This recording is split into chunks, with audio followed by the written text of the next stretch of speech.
신도를 상습적으로 성폭행한 혐의를 받고 있는 이재록 목사가 1심에서 15년형을 선고받았습니다. 이 목사는 성폭행 혐의에 대해서 그동안 완강히 부인해 왔는데요. 그 모습 보고 얘기 계속 이어가도록 하겠습니다. 왜 자꾸 밤에 부르셨습니까? 그런 적 없어요. 그런 적 아예 없으시다고요? 네, 다 거짓. 그러니까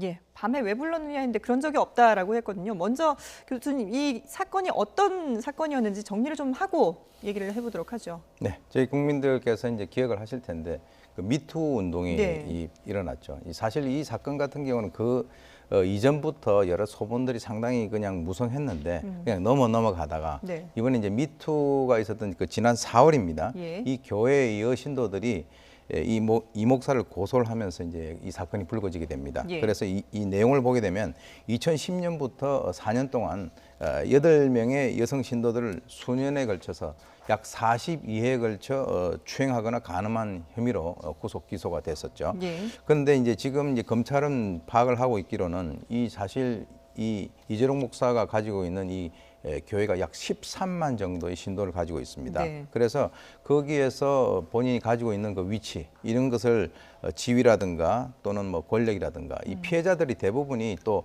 20대 어린 여성들이었거든요. 네. 그래서 이 사람들이 신앙심들을 이용을 해가지고 이 피해자들을 한거불능 상태로 만들어 놓고 성범죄를 저지른 것으로 봐서 20년 정도의 20년을 구형을 했거든요. 예. 그래서 이제 재판부에서는 이 검찰의 공소 사실 가운데 있어서 피해자의 진술 등으로 범행이 이루어졌다라고 특정하기 어려운 8건을 제외한 나머지 모두를 전부 다 유죄로 인정을 했단 말이죠. 예. 그래서 이것은 그동안에 종교교회에서 발생한 이 성폭력 사건 중에서 가장 그 중형이 내려진 그런 사건이 아닌가라고 이제 생각이 들고요. 네네. 지금 이제 15년 징역 선고에다가 성폭력 프로그램 80시간 이수. 예. 그러나 이제 연장 여러 가지 어떤 연령 같은 것을 고려를 해가지고 지금 이제 검찰에서 구형을 한 보호관찰은 받아들이지 않았습니다. 예.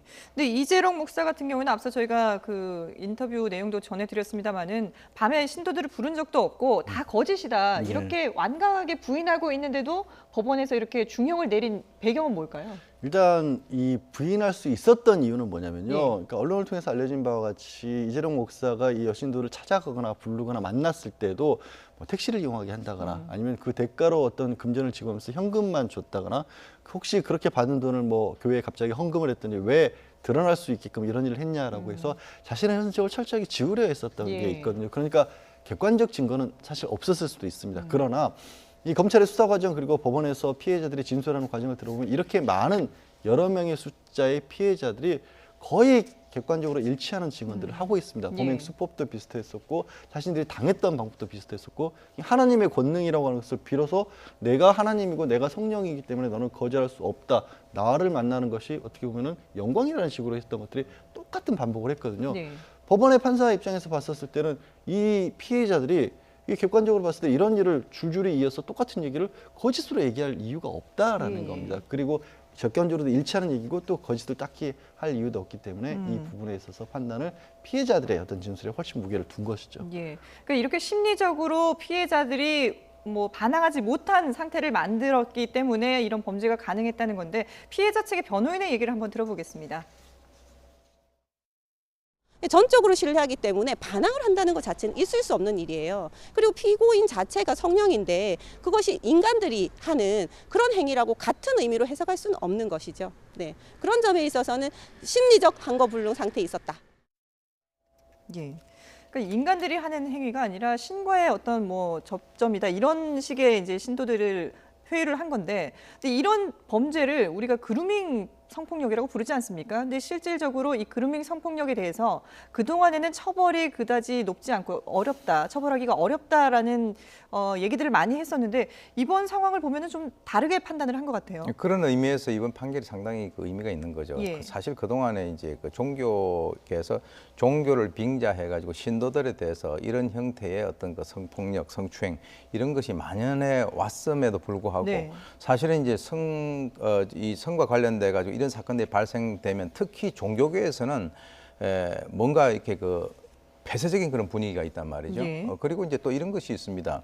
본인이 성령이다, 본인이 뭐 예를 들어서 뭐 구세주다 이렇게 얘기를 하게 되면 일종의 그 당시에는 이 피해자들이 지속적인 쇠뇌 상태에 빠진다는 말이죠. 예. 그래서 이제 본인은 거기에 가는 것이 선택받았다라고 생각을 할 수도 있는 것이고 그런 식으로 추측적으로 세뇌를 하기 때문에 이런 범죄가 발생된다 하더라도 그것을 입증하기가 상당히 쉽지가 않았고요. 예. 또 처벌도 그냥 유야무야 되는 그런 경우가 많았기 때문에 이것이 어떤 의미에서는 다른 그 종교 쪽에서도 이런 걸 보고 아 저거 뭐 별거 아니구나 예. 이런 식으로 하는 그런 경향이 있었는데 이번에 정말 그 조금 전에 이제 변호인이 얘기를 했습니다만은 어떤 의미에서는 이것이 지금 적용이 된 것이 상습 준강간 즉 형법 제 299조에 있는 상습 준강간이 이제 지금 의율이 됐단 말이죠. 네. 그러니까 이것은 사실 뭐 약물을 먹이거나 뭐 술을 마시게 하거나 또는 뭐 자고 있거나 하는 이런 피해자들에 대해서 그러한 어떤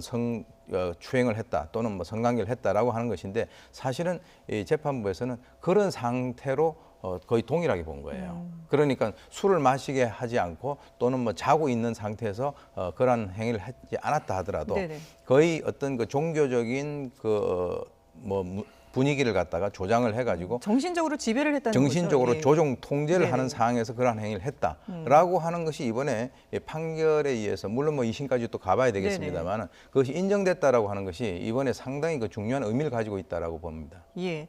자, 그런데 글쎄요, 이 상황은 또 어떻게 해석을 해야 될지 모르겠습니다만은 종교의 힘인지 세뇌의 힘인지 모르겠습니다. 신도들이 울먹이면서 이 목사가 탄 호송차를 배웅하면서 또 상당히 무고함을 주장하기도 했는데요. 그리고 만민교회 측에서도 이 목사는 무고하다 이러면서 항소하겠다는 방침을 밝혔거든요. 항소심에서 어떻게 될까요? 글쎄 일단 뭐 특별한 반박 자료, 만민교회 측에서는 반박 자료를 다 제출했다라고 네네. 했지만 오히려 당시 재판을 겪었던 피해자들 같은 경우에는 재판을 받고 있는 혐의 사실과 상관이 없는 자신들의 과거 이력 같은 것들을 반박 자료로 제출했다. 왜 네. 예를 들어서 그런 겁니다. 어린 시절에 뭐 교제를 했다. 이것과 내가 성적으로 이재명 목사에게 피해를 입었다는 건 관계가 없지 그렇죠. 않습니까? 예. 그런 자료들만을 반박 자료로 내놨다고 했기 때문에 그 말이 사실이라고 한다면 항소실에도 특별하게 다른 증거 자료가 없으면 뒤바뀔 가능성이 그렇게 높지는 않을 겁니다. 예. 다만 뭐 짐작해 볼 수 있는 것은 이른바 만민교회라고 하는 곳에 한 13만 명까지도 예. 뭐 신도들이 있었다고 네. 하니까 이재령 목사가 모든 사람들에게 그런 모습을 보이지는 않았을 거 아닙니까? 네네. 그러니까 아직까지도 이재령 목사의 어떻게 보면 이 범죄와 관련된 진정한 면모에 대해서는 다수의 사람들은 모르고 있을 수도 있는 네. 거겠죠. 그렇군요.